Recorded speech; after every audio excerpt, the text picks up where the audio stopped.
Oh man, football's great, innit?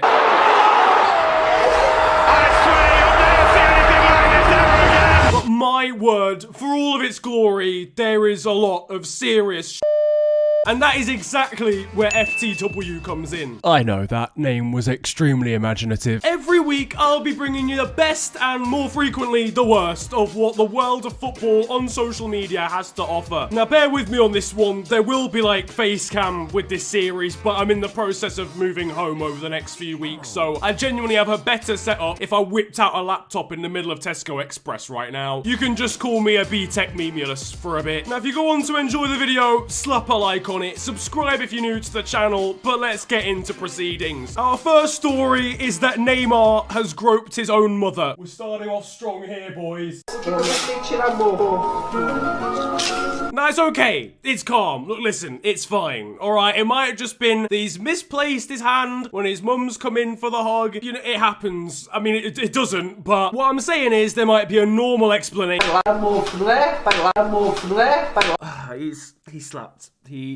There's no free pass with that. The slap changes it all, because now it's evidently intentional. If you'd have just stuck with, I mean, it was bad enough as it was, but at least you could have said it was just a slip of the hand. Now he might as well be a resident of Norwich. This is Neymar. This is actual Neymar we're talking about. This man could have whoever he wants, and he's chosen his own mum. Are you mental? I guess you could technically say to him, like, nay, that's your ma, because, like, no, that's your mum, because it was, you know what, as well, I'd give him the benefit of the doubt, but this sort of behavior's been all over the place with him and his sister. He commented on his own sister's Insta with cat. I'm just trying to think of some sort of miscommunication between Spanish and English, but there's no defense. Plus, he's missed like the last 3 games around his sister's birthday for the last 3 years. I'm not indicating anything, alright, but who am I kidding, mate? Neymar, you're a wrong'un lad. In news closer to home, Mohamed Salah's a fraud, Liverpool are bottlers, and I'm ready to jump off a cliff. For those that don't know, the Merseyside derby was on over the weekend. We drew 0-0 with Everton, which allowed City to go top of the table. We could have been 10 points clear of them if we'd have just beaten them at the Etihad about 2 months ago. But no, this is Liverpool, so we decide to do everything in the most convoluted way ever. It's genuinely as if it's 2014, all over again.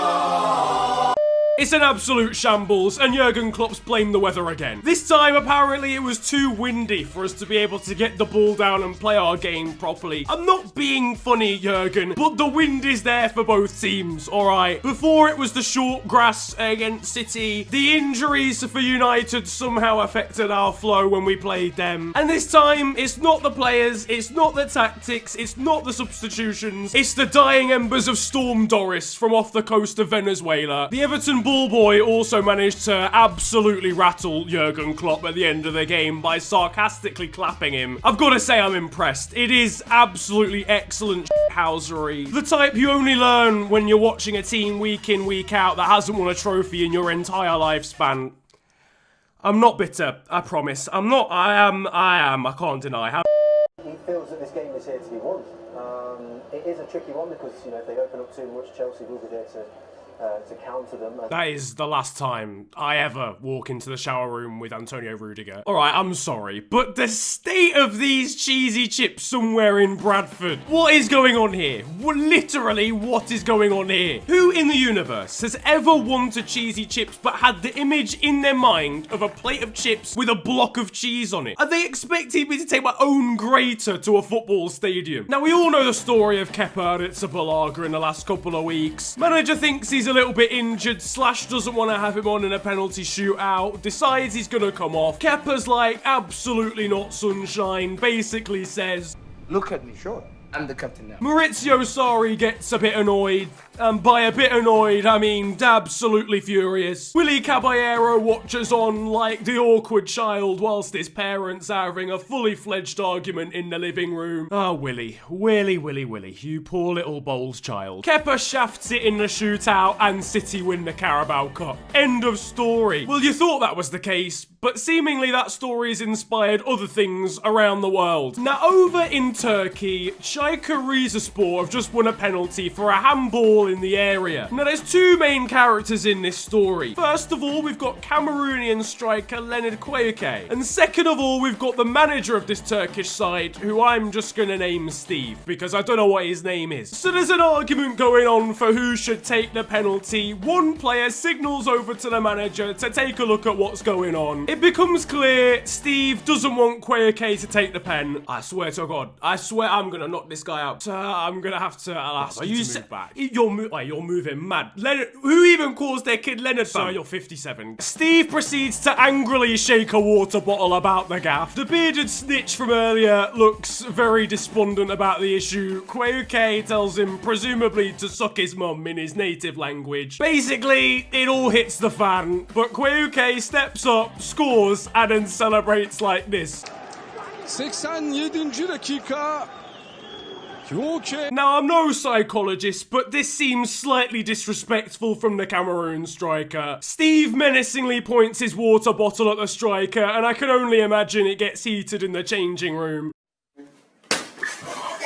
Meanwhile, it's been about a year and Mario Balotelli hasn't been in the headlines, so he fancied changing that one up this weekend. For anyone who doesn't know, Mario Balotelli's playing for Marseille at the moment. They faced Saint-Etienne on the weekend. He scored a pretty decent little finish from a corner and proceeded to celebrate by going on Insta Live.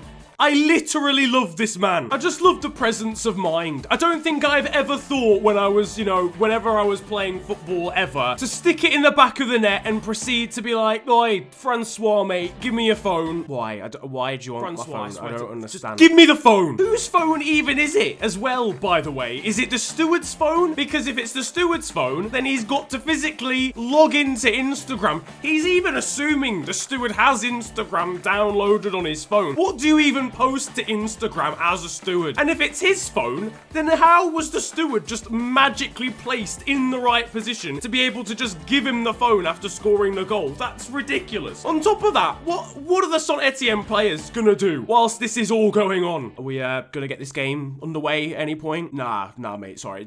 Yeah, you're gonna have to give Mario a second. He's still answering questions on IG Live at the moment. Oh, yeah, sound. I see Pez have wasted absolutely no time getting this celebration on the game. But where does this crazy celebrating stop? I mean, are we gonna see Lionel Messi FaceTiming his loved ones after scoring? Are we gonna see Cristiano Ronaldo live tweeting as soon as the ball hits the back of the net? Are we gonna see Neymar? Okay, I probably shouldn't speculate as to what Neymar's gonna do in celebration, because that could be a whole different manner of things. Solid reactions there, Tom, mate. Cat-like reflexes, it's gotta be said. Alright, now elsewhere in the lower leagues, the rules of football are getting bent by some slightly interesting substitutions. Bolton sub. No one off. Will Buckley on. 82nd minute. Now, I don't know about you, but it seems a little bit controversial that Bolton are allowed to play with 12 players. That's just me, though. And it's that young man who scores again!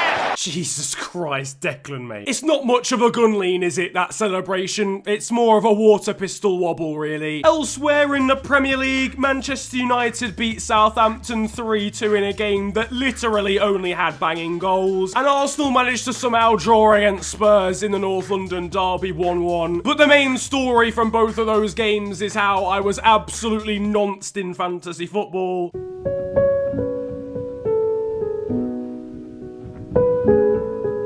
And finally, Aberdeen decided to go a bit experimental with their banners this week. Morelos tu madre es un colchón. What does that actually mean? Your mother is a mattress. Your mother is a... This is the worst attempt at a banner I think I've ever seen. People literally sleep on your mum. Just unreal. But that is it for the first installment of FTW this week. Let me know what you thought about it down in the comments section below. If you enjoyed, slap a like on this one and subscribe if you are new to the channel. It's the big red button under the video and it massively helps me out. You can also follow me on social media these days too. My Twitter and Insta are at @theofficialfng and links are down below. But it's been a pleasure ranting at you guys today. Have a great day, enjoy yourselves, and goodbye.